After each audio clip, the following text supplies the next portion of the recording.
Transparency is keeping me up at night.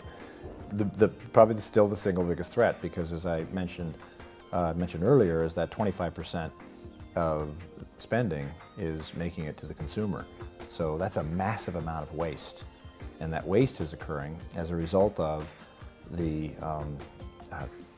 things like bot fraud, low viewability, too many touches, and those kinds of things. So that keeps me up, because that's a big chunk of waste. Then not the least of which is the brand safety point, which is why we made the decision to go ahead and cut $100 million out of our digital media spending starting last March, because we couldn't be sure that it wasn't reaching, bad content. So that's starting to create a more transparent environment, so we can identify the waste and get out of it. And now we're taking the next step, which is figuring out, now that we have the objective data, what's worth investing in and what's not worth investing in. And that's causing us to raise the bar even higher on really the advertising experience, because we want to make the ad experience better for consumers. We've spent almost a third of our advertising in digital media. So our starting point several years ago was almost zero, and it's steadily increased. So it's a big part of our media spend. It's as high as 50% in some markets. It's as high as 100% on some brands. So it's all about understanding the brand's consumer, what is your messaging, and how do you best want to communicate with consumers. When you step back and say observe consumer behavior, or understand what consumers are, what's changing is that digital media and digital technology has disrupted communications. It has caused us to need to change the way we advertise. We used to feed social media and mobile with 30-second ads, and then we found out, they're watching 2 seconds of it. So, why? Because the consumer behavior is different.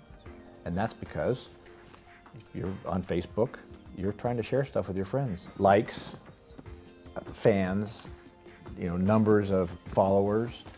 Those are overvalued, at least as it comes to our brand building. Believe it or not, people are still measuring click-through, which really doesn't really matter. Reach has to be valued, and then sales is what really needs to be valued. What is very valuable, and most valuable when it comes to the advertising and media world, is reach.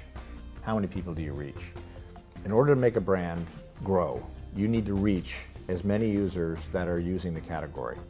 And you need to reach them a lot. So, because you want to make sure that you keep them top of mind. The digital ecosystem in advertising has matured, because 5 years ago it was still in a very nascent phase. In fact, 5 years ago we didn't have video on most of these platforms. So that has completely changed. Now, what's changing is all this consumer ID data has come together. So it's become much more of this one-to-one kind of approach, and it's moving to this next generation of one-to-one, really engaging experiences, something that you really want. So if you're a mom, you want really to understand more about how to take care of your baby. If you're brushing your teeth, you want to make sure you know exactly how to brush your teeth. That's the change, and that's the next frontier that's going. So it's completely changed, and it's going to continue to completely change.